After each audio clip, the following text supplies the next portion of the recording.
On est en pleine révolution dans le monde de l'automobile. C'est simple, une voiture aujourd'hui, ce n'est plus juste un assemblage de pièces mécaniques, non, c'est un véritable ordinateur sur roues. Et cette révolution, elle change absolument tout, à commencer par le métier de ceux qui les imaginent, les ingénieurs. Alors, on va voir ensemble comment ce duo, l'ingénieur et l'intelligence artificielle, est en train de complètement redessiner la voiture de demain.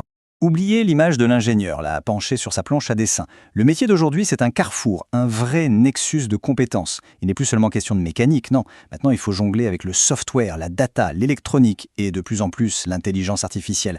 L'ingénieur, c'est devenu un chef d'orchestre qui doit faire jouer ensemble la créativité et la technique pour donner vie aux voitures du futur.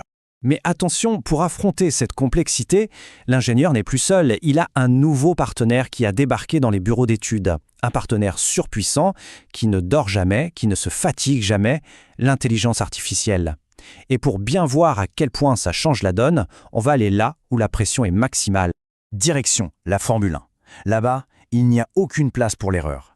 Chaque détail, chaque gramme, chaque milliseconde, tout compte. C'est vraiment le terrain de jeu ultime, le test suprême pour l'ingénierie, là où la performance est poussée à son extrême limite. Prenez Alicia Hardy par exemple. Elle est ingénieure chez Williams F1. Son job, parfois, ça consiste à passer des mois à concevoir une seule pièce. Imaginez, la pédale d'accélérateur par exemple. C'est un travail d'une précision folle où le moindre choix a un impact direct sur la piste. On sent la passion, hein ? Mais la question, c'est comment une seule personne peut maîtriser une telle complexité ? La voilà, la complexité. Une voiture de Formule 1, c'est un puzzle géant d'environ 17 000 composants. 17 000 ? Chaque pièce doit être absolument parfaite et fonctionner en harmonie totale avec les 16 999 autres. L'échelle de ce truc est juste vertigineuse. C'est trop pour un seul cerveau humain.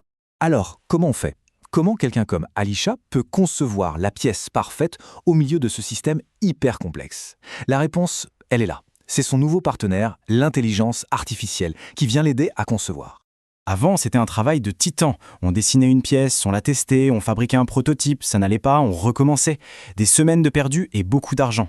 Aujourd'hui, c'est une toute autre histoire. L'ingénieur définit les contraintes, il dit à l'IA ce qu'il veut et bam ! L'IA génère des centaines de designs possibles, déjà optimisés, déjà testés virtuellement. Le gain de temps et d'efficacité est colossal. J'adore cette description, elle résume tout parfaitement. L'IA, c'est ce collègue hyper actif qui ne dort jamais. L'idée, ce n'est pas de remplacer l'humain, pas du tout.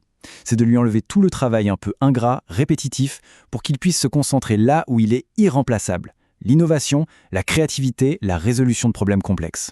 Et concrètement, qu'est-ce que ça donne ? L'IA propose des milliers de designs en un claquement de doigts. Elle repère tout de suite les points faibles. On a besoin de beaucoup moins de prototypes physiques, jusqu'à 30% en moins. Au final, on gagne un temps fou, entre 20 et 40% sur les cycles de développement. Et le top du top, c'est qu'elle optimise tout en même temps, le poids, la résistance, le coût, un vrai casse-tête avant. Bon, avoir une pièce parfaite sur ordinateur, c'est super. Mais maintenant, il faut la fabriquer. Et devinez quoi ? Là aussi, l'IA est en train de tout transformer. On ne parle plus de lignes de production, mais de véritables usines intelligentes qui s'ajustent en permanence. Regardez-moi cette image, elle parle d'elle-même. Ce n'est plus l'usine de nos parents. L'IA, c'est le chef d'orchestre de tous ces robots. C'est elle qui donne le tempo, qui analyse tout en temps réel, qui ajuste le flux de production. C'est vraiment le système nerveux central de toute l'usine. Alors, comment ça marche en pratique ? C'est assez simple. D'abord, le contrôle qualité. Des caméras dopées à l'IA voient des micro-défauts qu'un œil humain ne pourrait jamais repérer. Ensuite, la maintenance. L'IA écoute les machines, analyse les vibrations et peut prédire une panne avant qu'elle n'arrive. Et enfin, la logistique. Des petits robots autonomes amènent la bonne pièce au bon endroit, pile au bon moment. C'est hyper fluide. Un exemple qui illustre parfaitement cette synergie, c'est le gigacasting. L'idée est folle. Au lieu d'assembler des dizaines de petites pièces de tôle pour faire le châssis, on en moule une seule, gigantesque. C'était un défi technique immense, quasi impossible avant. Mais grâce à l'IA qui optimise le design pour que ce soit à la fois ultra solide et léger, ça devient possible. Donc, on a une conception plus intelligente, une fabrication plus efficace, et tout ça, ça converge vers quoi ? Vers le grand objectif, le Graal de l'industrie automobile depuis des années, le véhicule 100% autonome. Et ce n'est pas de la science-fiction, loin de là. Regardez ces chiffres, ils sont vertigineux. On parle d'un marché qui va plus que doubler en à peine quelques années pour dépasser les 3 000 milliards de dollars. C'est colossal. Et c'est cette manne financière qui est le moteur de toute l'innovation qu'on vient de voir. Pour bien comprendre de quoi on parle, il faut savoir qu'il y a des niveaux d'autonomie. Ça va du niveau 0, la voiture de base sans aucune aide, jusqu'au niveau 5. Et le niveau 5, c'est le but ultime, une voiture qui se conduit toute seule, partout, tout le temps, sans qu'on ait besoin d'intervenir. Pour l'instant, la plupart des systèmes sont au niveau 2 ou 3. Et pour atteindre ces niveaux supérieurs, une voiture a besoin d'un vrai cerveau. Ce cerveau, il est composé de 3 choses essentielles. D'abord, des supercalculateurs embarqués d'une puissance phénoménale. Ensuite, tout un réseau de capteurs, caméras, radars, lidar, qui lui donne une vision à 360 degrés. Et surtout une intelligence artificielle entraînée sur des milliards de kilomètres virtuels pour apprendre à conduire comme nous, mais sans nos erreurs. Au final, cette collaboration entre l'ingénieur et l'IA ne redéfinit pas seulement la voiture, elle redéfinit notre rapport à la mobilité tout entière.